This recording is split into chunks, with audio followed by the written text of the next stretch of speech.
Welcome back to the Movement for Life podcast. My name is Kolby Christophic. I am the host of the Movement for Life podcast, where we talk about ways that keep us moving throughout our life. Today we have Claudia, and I'm going to still butcher it, Chaloner. You got it. Chaloner. Nice work. Here with us today. We've attempted this podcast, I won't say how many times. I think this is I think it's going to work. Time that is going to be the charm for it today. Today we're going to talk about her a little bit more. She is a cash-based physical therapist who's got a number of different things that she does. She's also a member here at our gym and holds a number of different roles as well. Super awesome human being. We're excited to get to chat with her a little bit more. But before we kind of go into that, we always start this podcast talking about ways that we moved in the last week. So, Claudia, start us off. What did you do to move in the last week? In the last week, I'm, of course, coming to CrossFit classes, staying moving there. And I have a 3-year-old, so I'm always moving around with her. We were talking earlier, but my husband and I had a date night this weekend, much deserved. And we went to play mini golf. And I haven't played mini golf since I was probably in college, so a while ago. And it was super fun. We had a blast. It was good. That's awesome. Very, very fun. I don't know if it was coincidentally, but I also played some mini golf this last week. On a date night. Maybe mini golf was just in the air for date night. And I agree, it was very fun. I will say that I came out the champion for that. I did as well, so maybe why it was so fun. And I also did a couple of days of CrossFit, but I've actually been consistent this week. I did CrossFit classes twice this week, which has been great. I'm feeling like one of the best ways that I can get myself back into things is just get into some classes. So I'm hitting classes a couple of days. I will hit a couple more later on this week, which I'm excited about. It's be good to be back into some consistent training. I also hope to play at least one game of pickleball this coming week. My mom is in town and I saw that she's got her pickleball paddle. And so hopefully we get to play some pickleball too. Nice. Cool.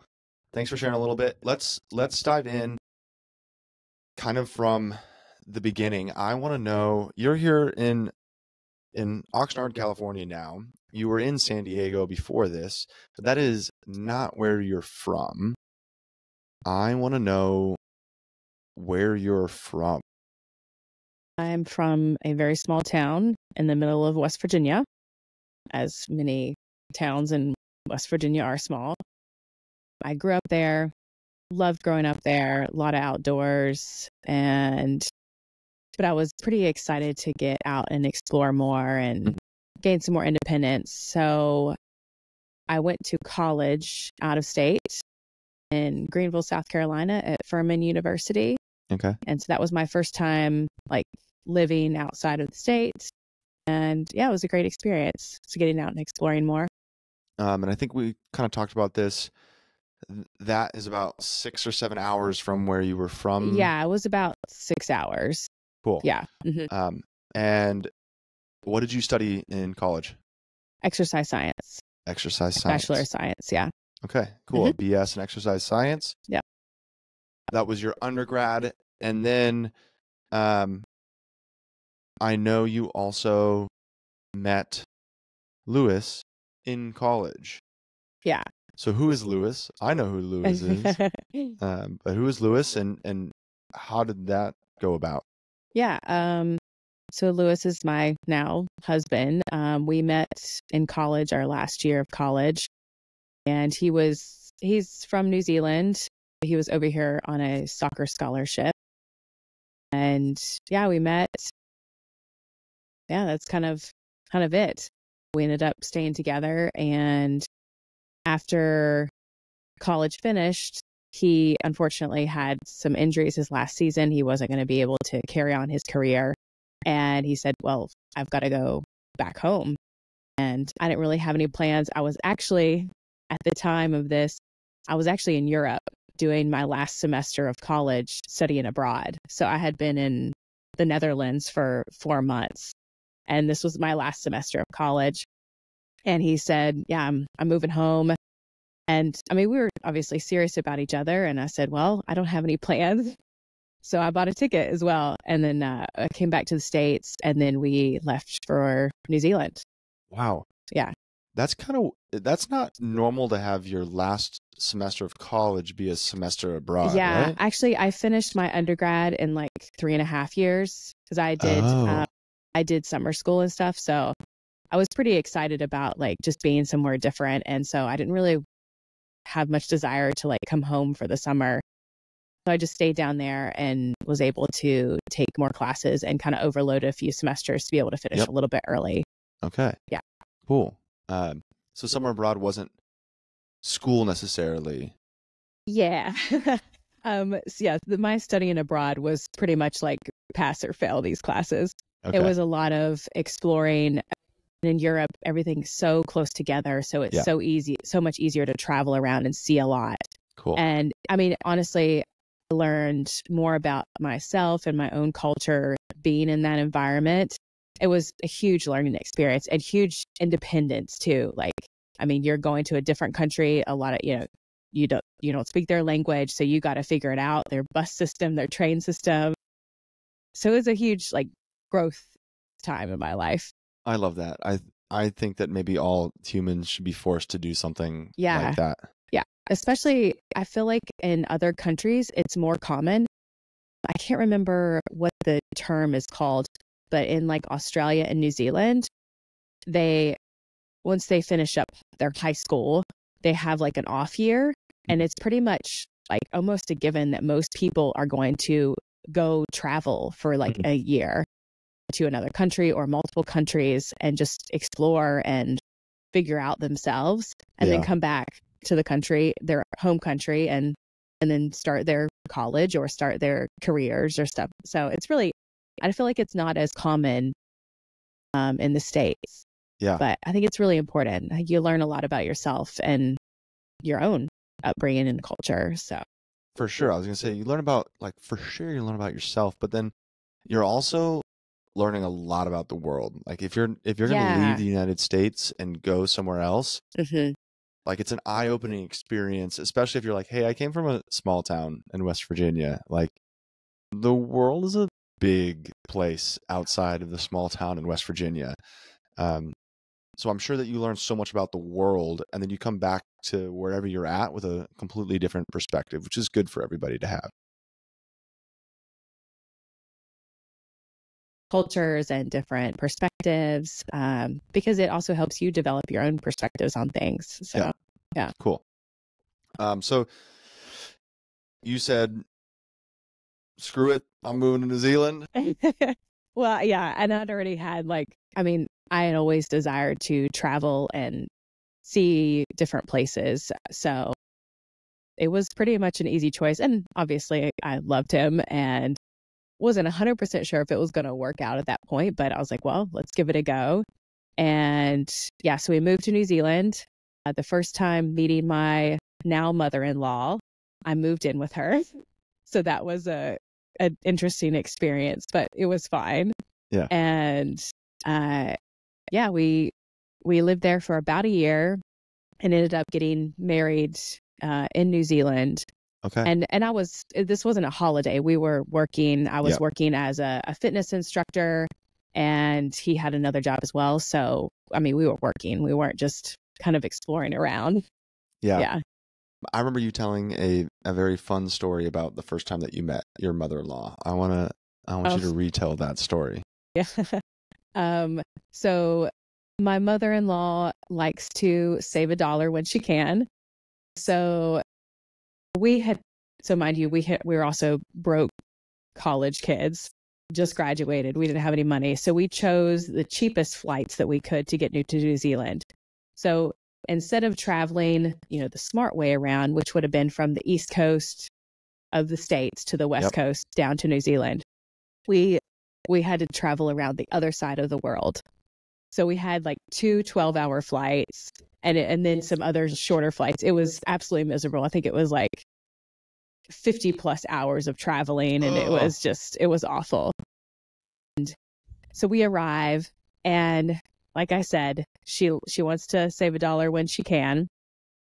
And she parked not in the actual like parking lots of the airport, but like on the outskirts of it.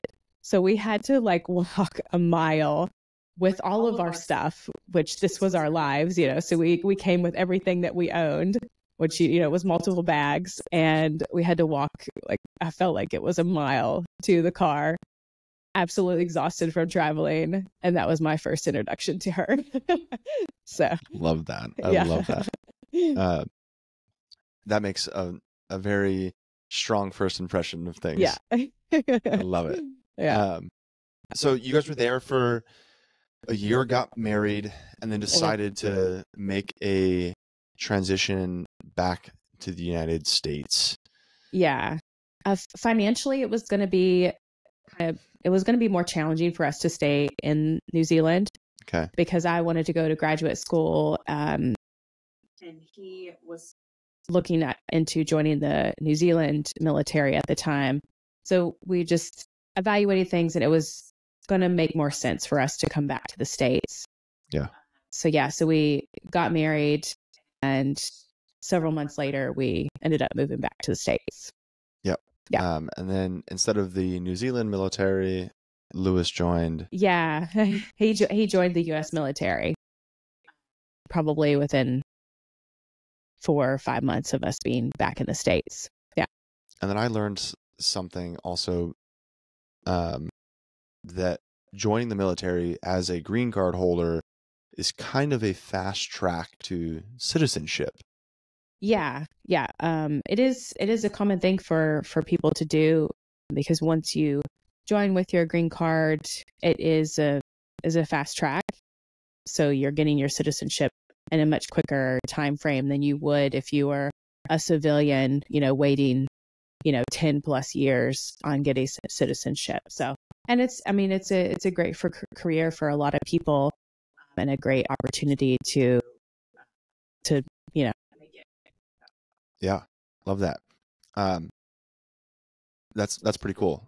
That's makes me like, when I talk to people who are going through immigration stuff, we're in Oxnard, and we've got people coming from really all over. I feel like we're in such a melting point or melting pot in Oxnard, and immigration is rough. There's so many things to deal with. So that's kind of an interesting point that I can now like keep in the back of my mind when talking with people about, hey, if you're here legally and you got green card status, citizenship could be fast tracked by doing something like military service. Yeah. Which is kind of cool.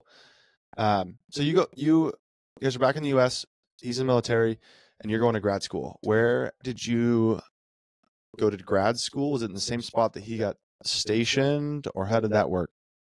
So I had to still take a few prerequisites for physical therapy school, and he left for boot camp. So I was finishing up prerequisite schools. This was we moved to West Virginia again, be with my family while we were sorting our things out.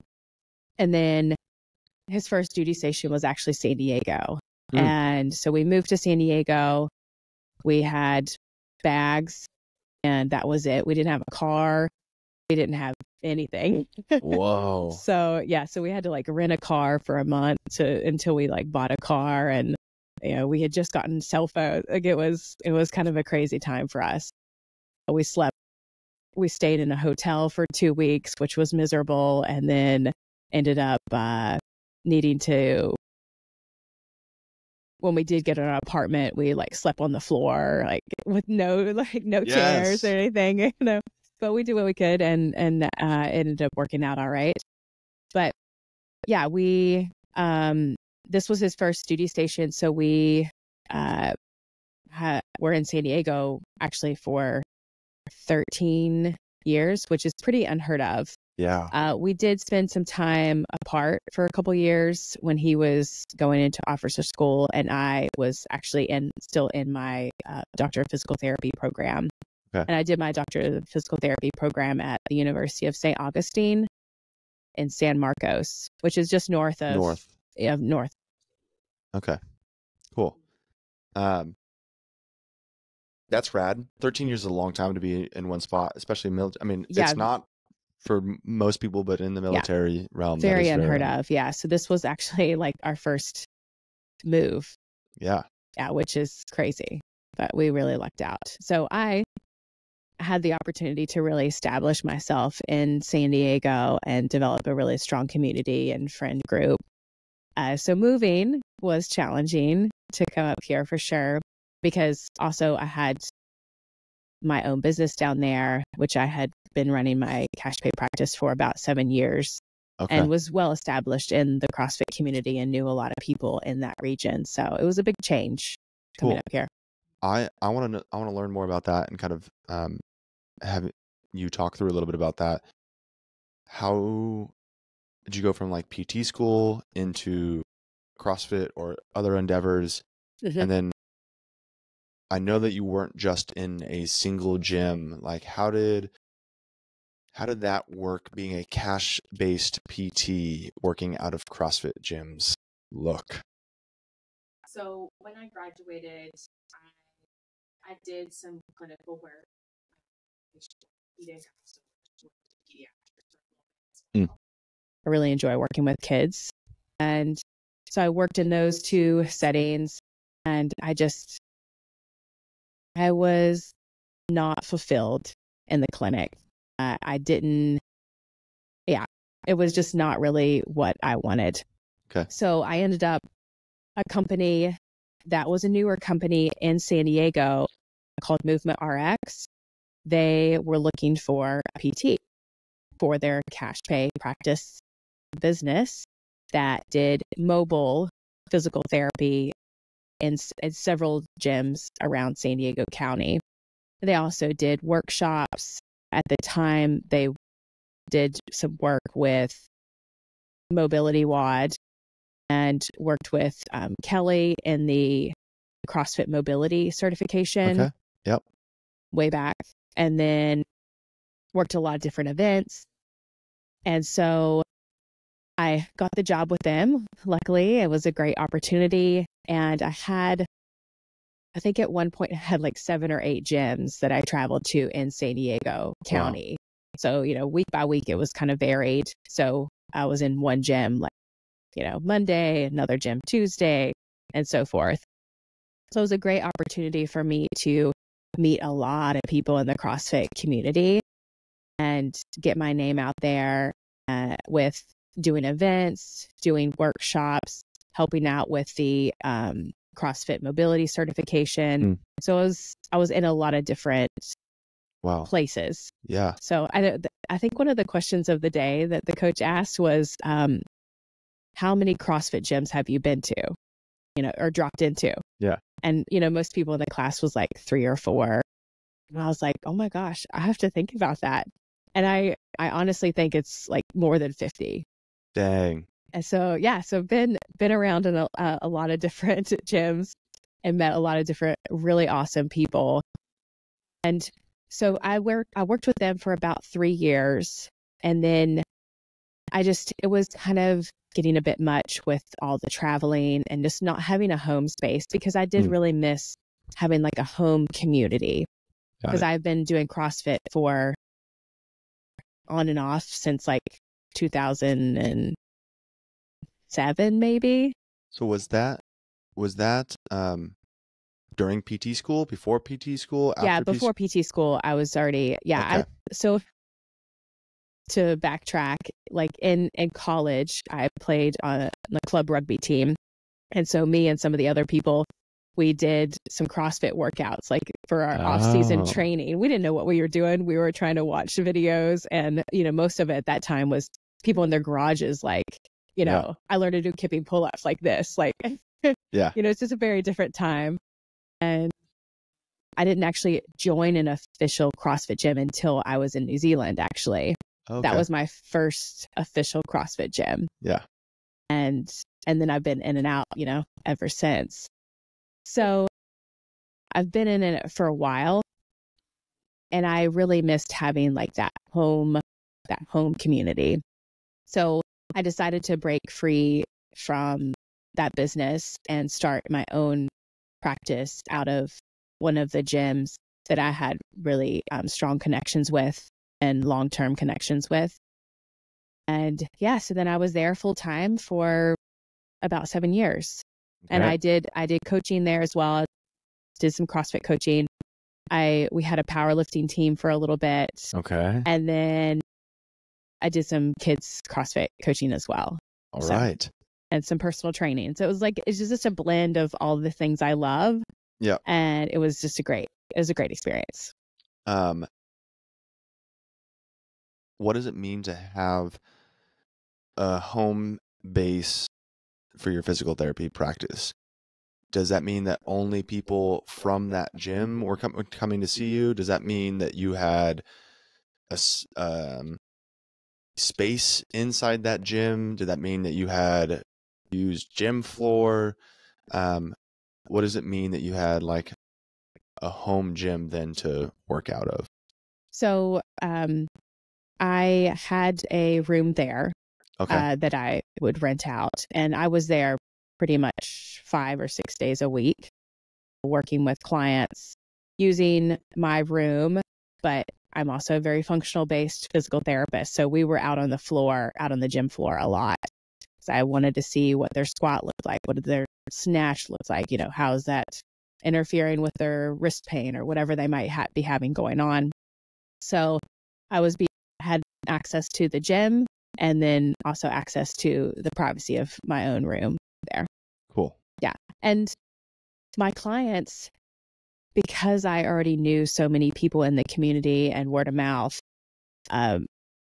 towards the end of my business, it was probably, I would maybe see like 30%, maybe 40% out of the actual gym, the home, like CrossFit ATR. And then the rest would be outside of that gym, either other CrossFit gyms or word of mouth. I worked with some cyclists or just someone that hiked on the weekends. Yeah. That wanted to get, some strength training or whatever it might be. And very large base of people. They then came to you at that space. Yes. Yeah. Correct. Got it. So that's a big shift from you traveling to all these different places to see people. Yeah. It was just tough because I didn't have like my own space of like home, which it was great to start off with because it gave me huge networking opportunities. But at the end, I just wanted to have my own space. That's cool. That's maybe not for everybody, but I think that is a completely reasonable want. Yeah. To not be running around all the time. Yeah. I want to know, so you probably worked with hundreds of people. I want to know a couple of your really fun, like aha moments, or I don't know if you'd want to call them like testimonials, but like from your perspective, like what are some of the things that you had either the most fun or the most satisfying, like helping people with? Okay. Yeah. Well, in general, I really enjoy working with females, especially like older females that have never been in the gym before. And maybe they started some type of program and they got an injury. So now they're coming to see me. Okay. Or they're just needing help because they've had so many injuries in the past and they're not really sure where to get started with their strength training journey. And they're just really uncomfortable in the gym. That is like, I love working with that population because it gives these women empowerment and changes a lot of the mindsets that many women might have, or some of the, stigmas and stuff like, if I lift this weight, I'm going to get super bulky and all this stuff. So trying to break free from some of those traditional like thoughts is something that I'm really passionate about. And then one client that stands out. So this was a referral from another CrossFit gym that I have close connections with, Alpine Ranch CrossFit out in East County, down in San Diego. So I've done some workshops there, and the owner, Chappie, is like he's the greatest person. He's just the greatest human. And a little bit of backstory on him is he was a police officer, and he got in a motorcycle accident, and now he lost one of his legs. Okay. And he still crushes it at CrossFit. Like he started out like having a gym in his garage, and now it's like really branched out. They have like a huge program now, and it's so awesome. I'm like so happy for him. Okay. And the community that has developed.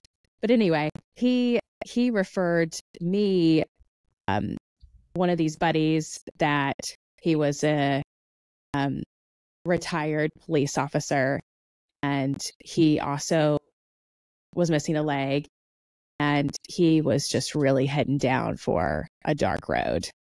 He had stopped moving much. He like walked with a cane that was probably very unsafe.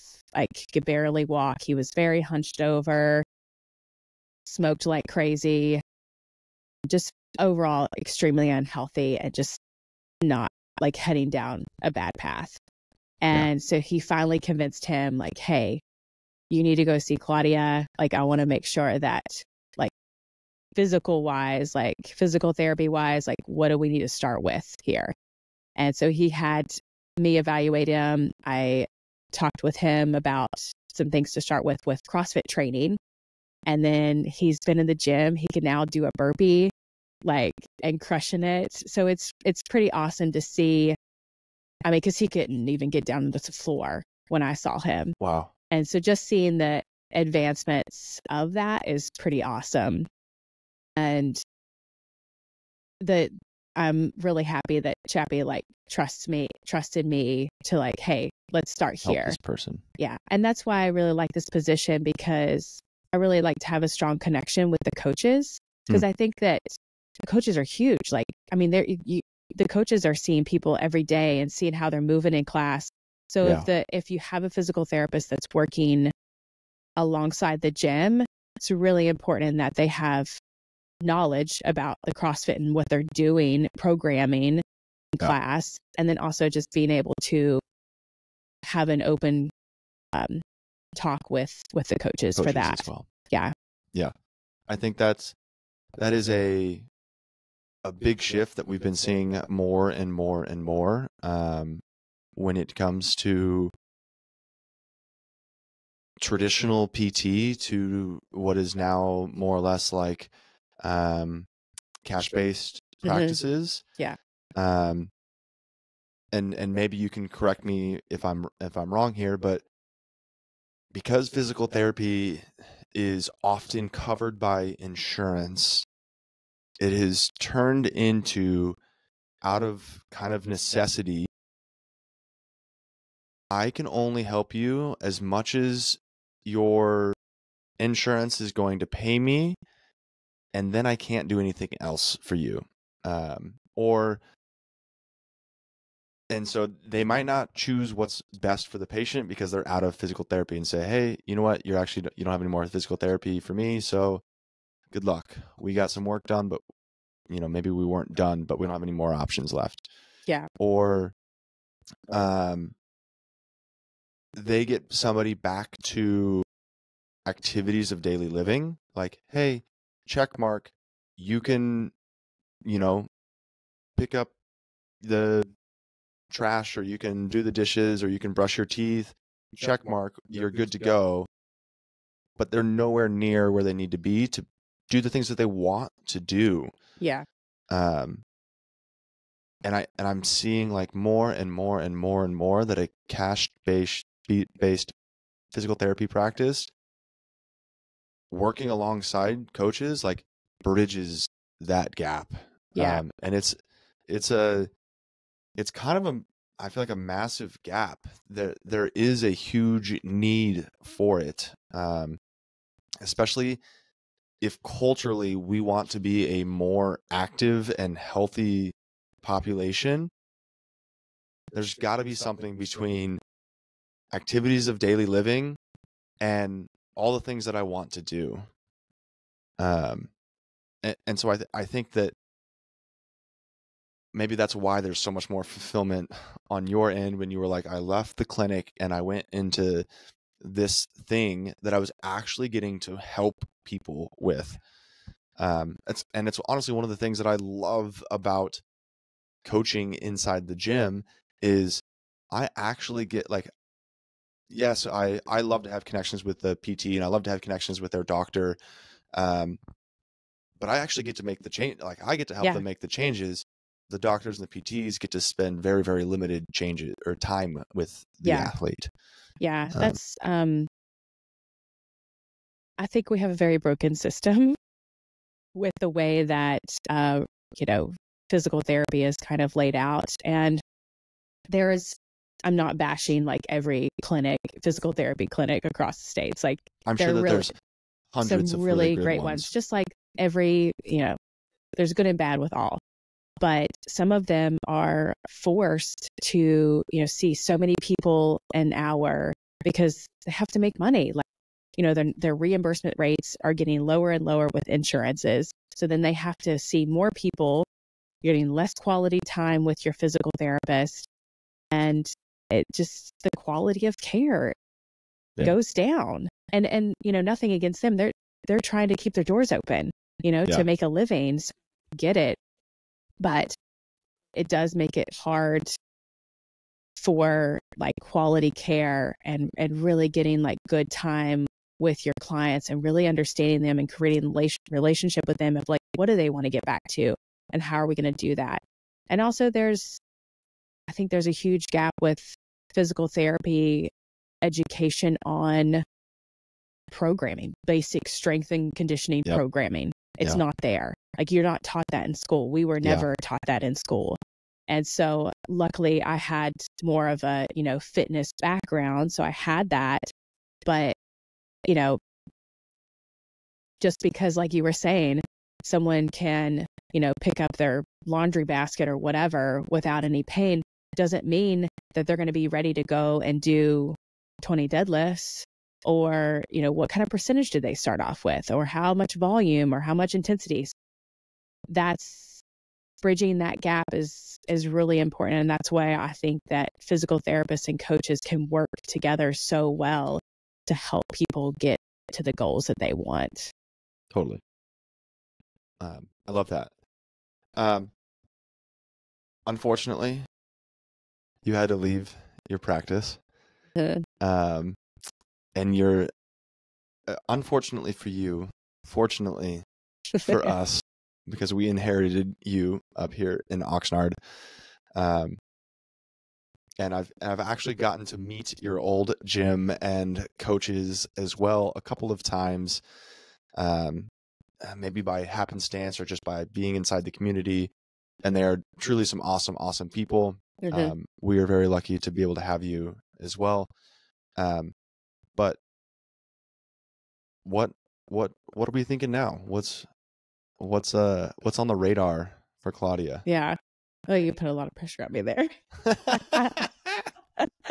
No, there is no pressure, but we want to know like what's on the horizon? Well, I am pregnant. So we do have our second child coming February. So that is on the radar. I did end up taking a part-time position at a assisted living facility doing physical therapy. So very different than what I'm used to, extremely different. But it's also been a really great learning experience for me because I haven't worked in that setting since school. Yep. And also just getting to see a different group of people and applying some of the stuff that I would normally do in my own cash pay practice or in the gym to some of these people has been really interesting and really challenging in a lot of different ways. I remember like my first day on the job, I asked each one of my clients, when's the last time you were purposefully on the floor and could you get back up? So not falling. So they were actually down on the floor, like purposefully, and 0% of them. Oh, that was like a big, like, eye opener. Yeah. Because falls happen all the time, especially when you're, these age groups are like 80, 90, some of them are 100, So, coming back to the skills like that we learn in CrossFit, and trying to break it down significantly. Yeah. But starting somewhere for some of these people has been kind of interesting, like kind of challenging and fun in its ways. Cool. So, yeah. But I've seen a couple people here in the gym, and I still have my business running like online. So I still have some online clients that I see and doing some different programming for some long-term clients that I've had and some women that are going through pregnancy and postpartum. I do some programming for them. So I still have my business going. And the times that I have seen some people in the gym, I do really miss it. I love being in the gym, and I love being able to help people move better or figure out what's going on. So that way they can keep training like they want to. Yeah. Yeah. I love that.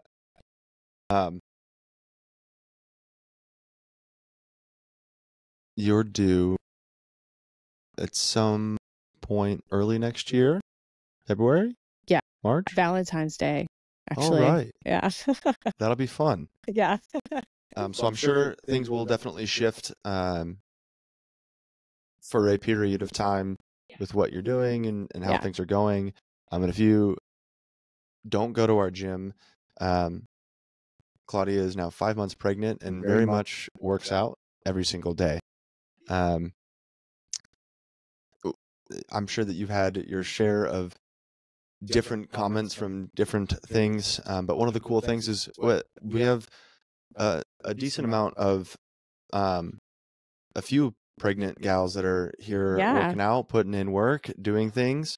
So, even if it's not even through conversation, it's just through inspiration of like, hey, I can still work out even though I'm pregnant, and getting back into things postpartum. We have a couple of moms that are in that 6 month to 1 year window. I know things that are significantly different after having a child. So it's a different experience. Well, now it's my second, so I have a little bit of, knowledge with that, and also some background. I have taken quite a few like women's health courses and that type of thing, and some pelvic floor courses.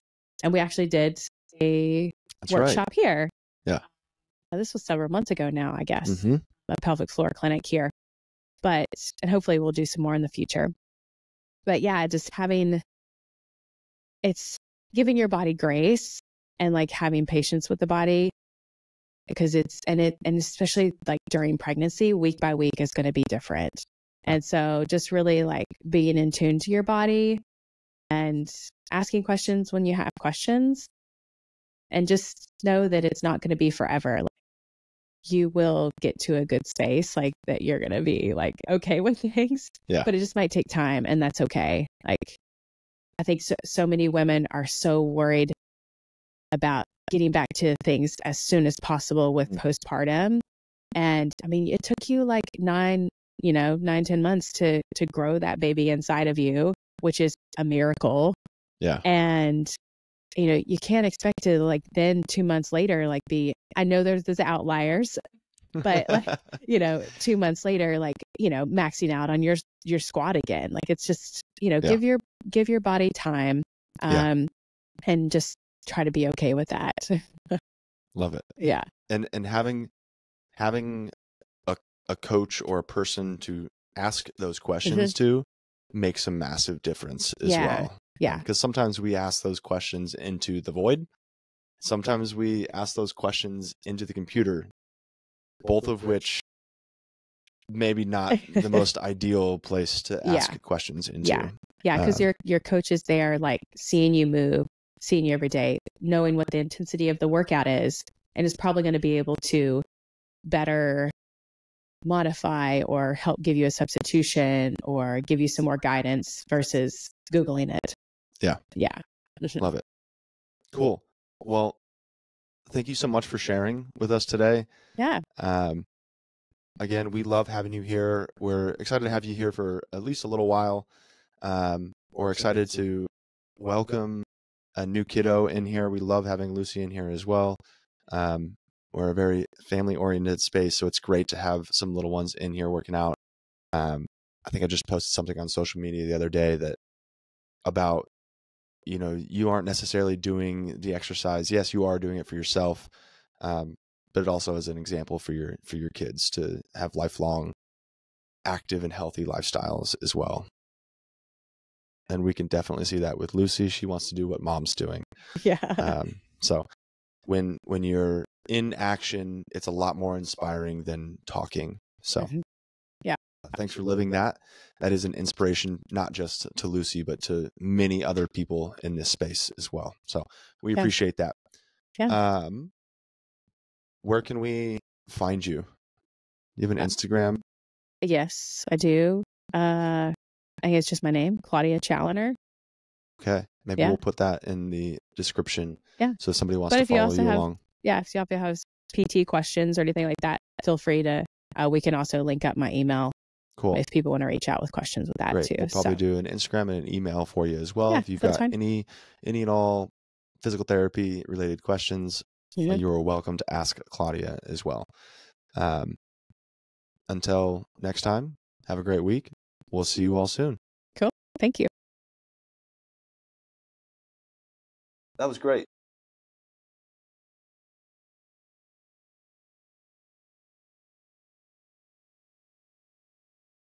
Not a single time.